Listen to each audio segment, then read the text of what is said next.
Assalamu alaikum.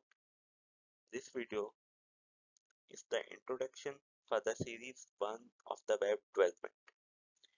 Series 1 उन लोगों के लिए इंट्रोड्यूस की गई है जिनको वेब डेवलपमेंट का इनिशियली आइडिया नहीं है, लेकिन वो वेब डेवलपमेंट सीखना चाहते हैं, उसका स्टार्ट लेना चाहते हैं। इस सीरीज में हम वेब डेवलपमेंट की इतनी डिटेल्स में नहीं घुसेंगे, जस्ट एक इतना फ्लेवर जरूर दिया जाएगा जिससे अगर कोई वेब डेवलपमेंट को डिटेल में सीखना चाहता है तो उसको एक बेसिक फ्लेवर मिल जाएगा। इस पहली वीडियो का मकसद वेब की बेसिक टर्मिनोलॉजीज के साथ कंफर्टेबल होना है। इसके अलावा जो टेक्नोलॉजीज अमूमन वेब डेवलपमेंट में यूज की जाती हैं उनको देखेंगे कि वो कौन सी टेक्नोलॉजीज हैं। इस वीडियो के लिए हमारी असम्पशन ये है, आपको HTML का बेसिक आइडिया आपके पास है। इसके अलावा प्रोग्रामिंग के बेसिक कंसेप्ट्स भी आपके पास हैं। बेसिक कंसेप्ट्स किसी भी लैंग्वेज में हो सकते हैं, C++, जावा, C#, पाइथन। तो सबसे पहले हम ये देखते हैं कि जब आप कोई वेबसाइट ओपन करते हैं तो वेबसाइट ओपन किस तरह से होती है। क्या टेक्निक है कि आपके पास कोई वेब पेज ओपन हो जाता है, क्या वो वेब पेज आपके कंप्यूटर से उठ के ओपन हुआ या किसी सर्वर से आया आपके पास। तो वेब का जो आर्किटेक्चर है वो क्लाइंट सर्वर आर्किटेक्चर कहलाता है।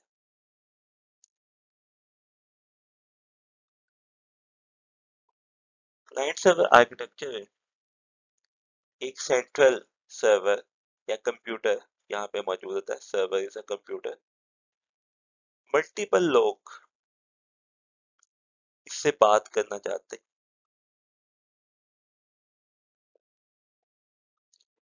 सो these are the clients, client 2, client 1 and client 3. These are the user of the website.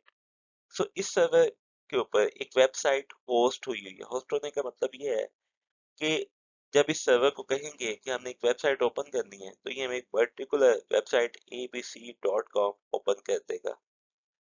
So client 1 send a request कि I want to open a page जिसका path है abc.com/p1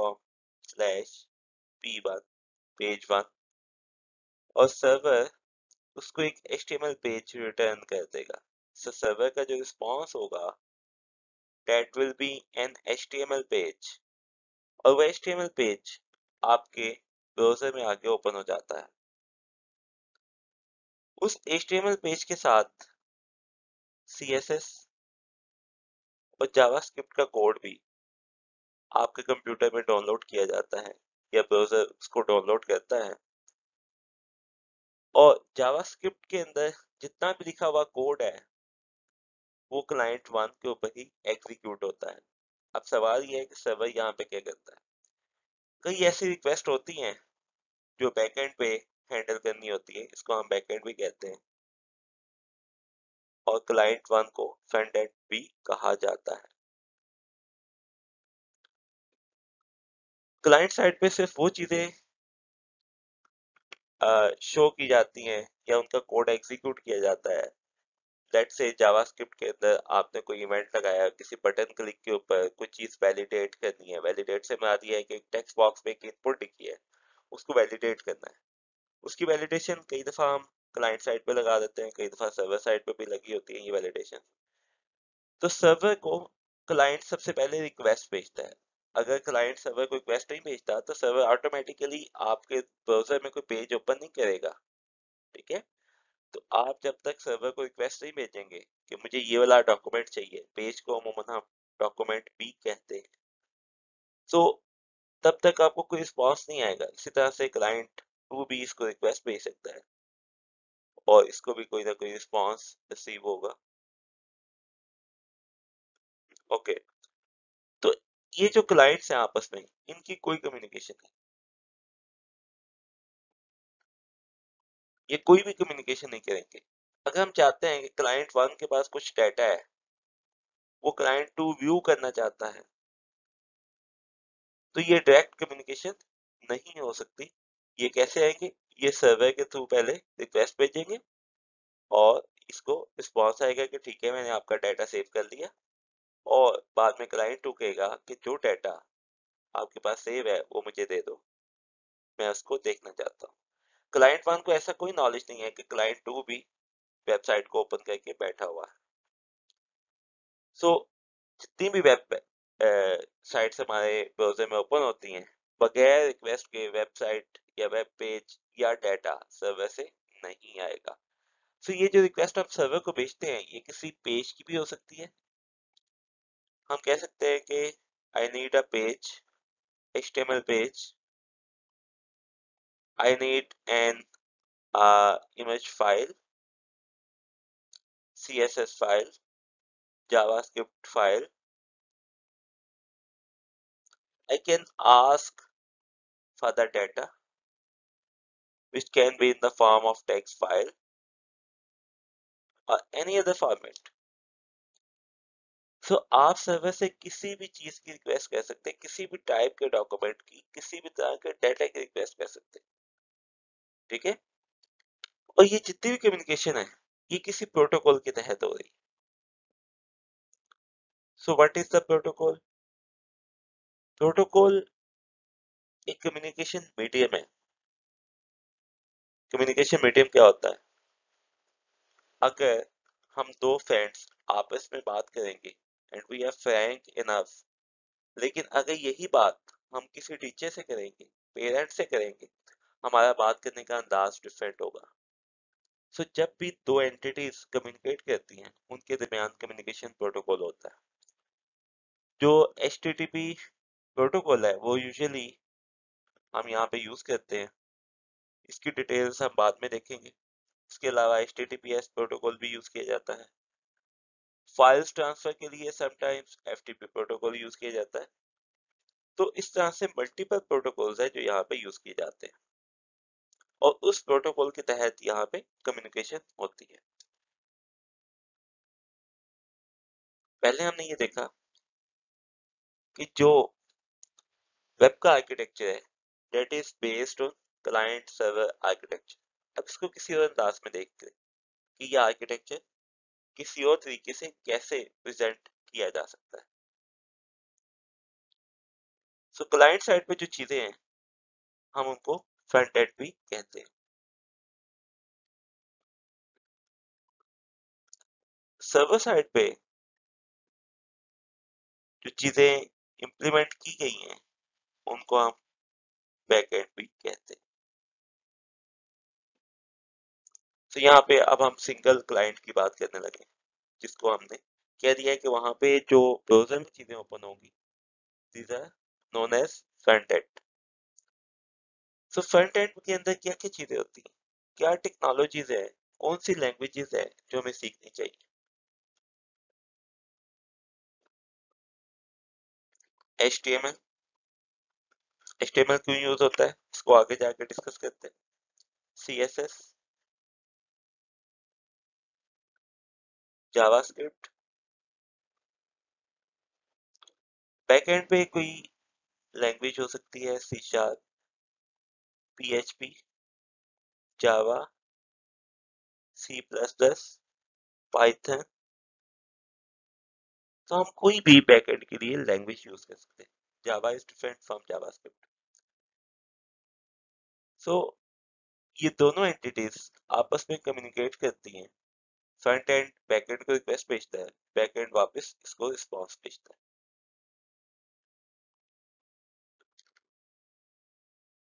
सो ये जो request है, ये किस चीज की होगी? ये किसी वेब पेज की हो सकती है या डाटा की हो सकती है, और दिस इज द रिस्पॉन्स।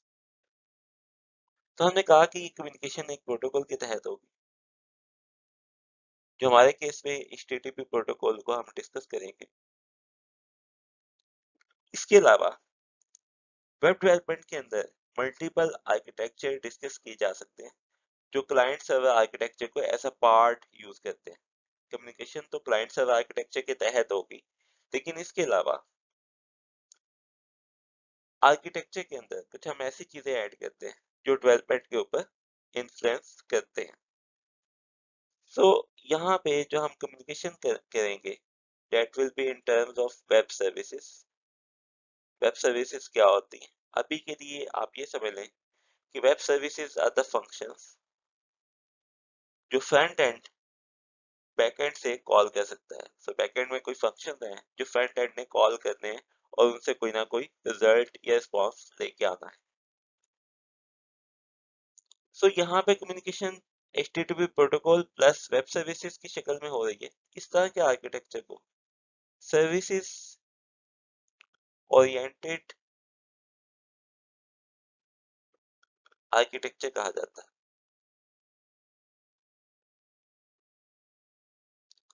दूसरे अल्फाज में इसको SOAP कहते हैं। हमने ये कहा कि हम फ्रंट एंड को सेपरेट कर देंगे, बैक एंड को सेपरेट कर देंगे, दोनों को सेपरेट डेवलप करेंगे। तो आइए सबसे पहले ये देखते हैं फ्रंट एंड के अंदर हम क्या क्या काम कर सकते हैं।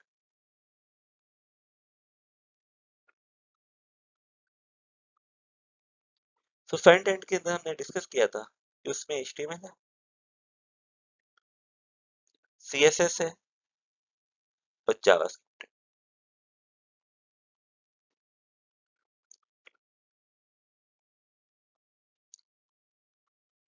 HTML के अंदर आप क्या कर सकते हैं? HTML में आप वेब के ऊपर कोई कंट्रोल्स लगा सकते हैं। Let's say this is the text box and you enter the name here. यहाँ पे एक बटन लगा देते हैं, इसको कहते हैं वेलकम मी। सो HTML ने आपको ये दो कंट्रोल लगाने में हेल्प की। CSS क्या करेगा? CSS स्टाइल्स अप्लाई करते हैं। आप फॉन्ट चेंज करना चाहते हैं, कलर चेंज करना चाहते हैं, पोजिशनिंग सेट करना चाहते हैं, ये तमाम चीजें CSS कह देगा। HTML से पेज तो बन जाएगा लेकिन उसके ऊपर जितने भी कलर स्कीम या थीम अप्लाई करने हैं वो CSS के थ्रू अप्लाई होंगे। ठीक है, तो एक्चुअली आपने एक पेज बना लिया, एक बटन लगा हुआ है जो कुछ भी नहीं कर सकता, उसके ऊपर क्लिक करेंगे कोई काम नहीं होगा। जावास्क्रिप्ट क्या करेगा? On click off button, on click you have to define a function here f1, let's say, and this function 1 can take the input, read the input from this text box and can proceed with the input। So actually JavaScript events को handle करता है कि किसी button के click के ऊपर क्या होगा, when you type in the text box तो वहां पे भी आ, एक इवेंट मौजूद होता है, इनपुट फोकस का इवेंट होता है। जब आप एक HTML पेज लोड करते हैं तब कोई आपने फंक्शन एग्जीक्यूट करवाना है तो जावास्क्रिप्ट के थ्रू आप ये फंक्शन एग्जीक्यूट कर सकते हैं। जावास्क्रिप्ट का सिंटैक्स इतना मुश्किल नहीं है, हमें कभी आगे जाके सैंपल भी डिस्कस करेंगे जिसके अंदर जावास्क्रिप्ट का सिंटैक्स आप देख सकेंगे।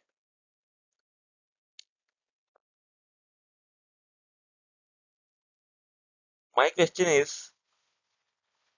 कि आपके पास एक टेक्स्ट बॉक्स था फ्रंट एंड पे, आपने एक बटन लगा दिया welcome me.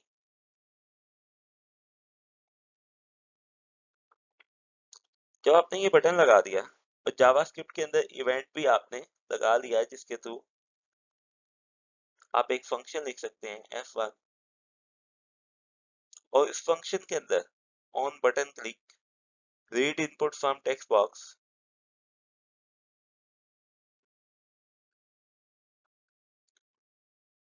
Open a dialog box,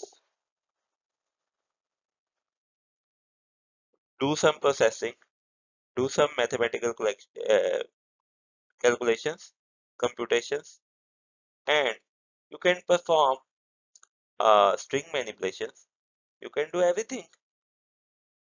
लेकिन यहाँ पे बैकएंड की जरूरत क्या पड़ गई? आपको अपना डाटा उठा के बैकएंड पे भेजने की क्या जरूरत है? तो इसका आंसर ये है कि जावास्क्रिप्ट के अंदर अगर आप कोई डाटा स्टोर करेंगे अपने कंप्यूटर पे, तो एक सिंगल कंप्यूटर पे स्टोर रहेगा। हमारा मकसद तो ये था कि एक सर्वर के साथ मल्टीपल क्लाइंट्स कनेक्टेड है, तो ये सर्वर के साथ कम्युनिकेशन करते हैं। अगर ये क्लाइंट यहीं पे जावास्क्रिप्ट रन करे और अपने कंप्यूटर पे डाटा स्टोर कर ले, तो client 2 can not view it. So अगर क्लाइंट 2 इस डाटा को देखना चाहता है जो नेम क्लाइंट 1 ने यहाँ पे लिखा है, तो उसके लिए इस डाटा को सर्वर पे भेजना जरूरी है। सो अगर आप सिर्फ फ्रंट एंड यूज करके एक वेब एप्लीकेशन बनाएंगे, that will be for single user, वो मल्टीपल यूजर्स को यूज नहीं कर सकेंगे। सो वेब का जो इंस्पिरेशन है वो ये है कि वेबसाइट को मल्टीपल लोगों ने यूज करना है, उसके ऊपर कुछ डाटा सेव करना है, दूसरे बंदे ने वहां से डाटा रिट्रीव करना है। तो बैक एंड वो डाटा जाके डेटाबेस में, फाइल सिस्टम में या कहीं पे भी जहाँ पे स्टोरेज हो सकती है डाटा की, वहां पे रखेंगे। और जब कोई बंदा उस डाटा को देखना चाहेगा, व्यू करना चाहेगा, उसको चेंज करना चाहेगा, तो बैकएंड उसको सर्व करेगा। हमने ये डिस्कस किया था कि फ्रंट एंड और back end are two entities, इन्होंने आपस में कम्युनिकेशन करनी है, तो ये वेब सर्विसेज और HTTP प्रोटोकॉल के थ्रू करें। तो पहला सवाल तो ये है कि वेब सर्विस होती क्या है। मैंने एक क्लास बनाई C1 and I have developed a function F1 which is public in this class. This is another class C2 who want to consume F1, call F1. जब ये F1 फंक्शन कॉल करेगा C1 से, तो actually इसको response वापस आएगा C1 की तरफ से। तो यहाँ से हम इस एरर को चेंज कर देते हैं।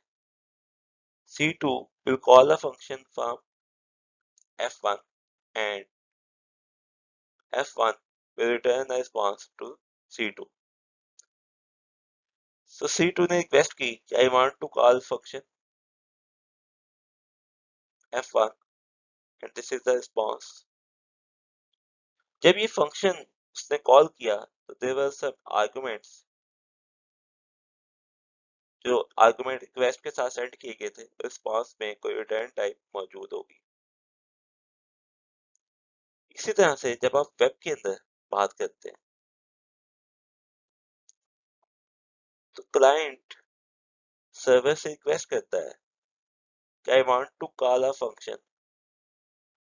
ये रिक्वेस्ट एक वेब सर्विस की शक्ल में होगी। So web service is a function exposed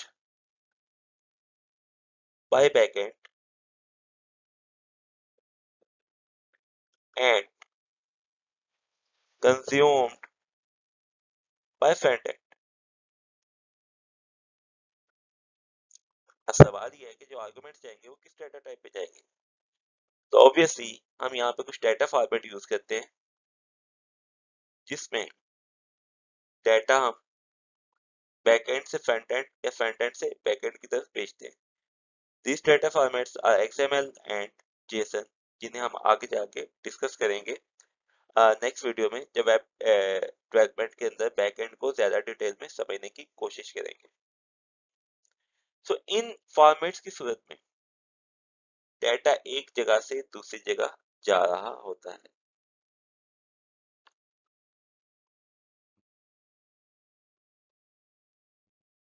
next आने वाली वीडियोस में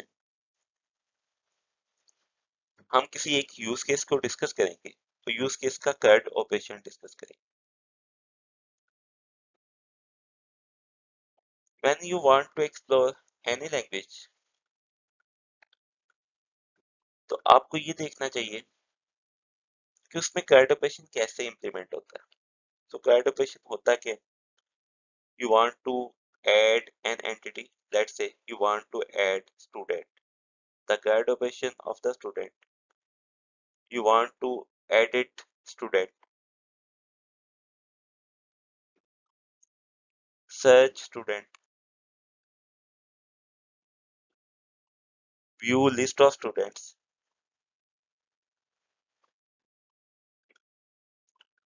View data of single student.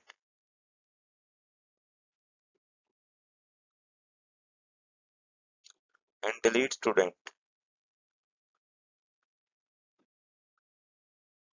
तो ये जितनी भी चीजें हैं ये CRUD पे अप्लाई हो जाएंगी। तो यहाँ पे अगर मैं लिखूं ये C को रिप्रेजेंट करता है,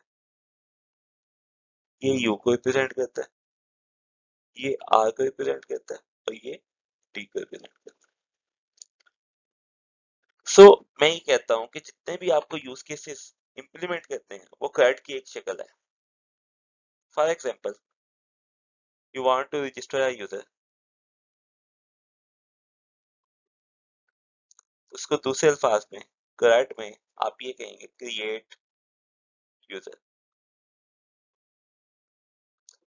if you want to log in user, दूसरे अल्फाज में इसको रीड की कैटेगरी में लेके आएंगे कि सिंगल यूजर का डाटा आपने सर्च करना है और उसकी बेस पे उस बंदे को लॉग इन करवा देना है। सो आगे इस सीरीज में जितनी भी वीडियोस आएंगी जिसमें हम फ्रंट एंड और बैक एंड को एक्सप्लोर करेंगे और उनके इंटीग्रेशन को देखेंगे, उसमें बेसिकली हम स्टूडेंट मैनेजमेंट के CRUD ऑपरेशन को डिस्कस कर रहे होंगे। सो आपके जितने भी यूज केसेस हैं वो इस CRUD ऑपरेशन पे मैप हो सकते हैं। So this is the end of this lecture. इस लेक्चर में हमने वेब की बेसिक टर्मिनोलॉजीज को डिस्कस किया, फ्रंट एंड और बैक एंड की एंटिटीज क्या होती हैं, उनके दरमियान कम्युनिकेशन कैसे होती है। नेक्स्ट वीडियो जो सीरीज की सेकंड वीडियो है उसमें हम फ्रंट एंड की डिटेल्स देखेंगे। Thank you.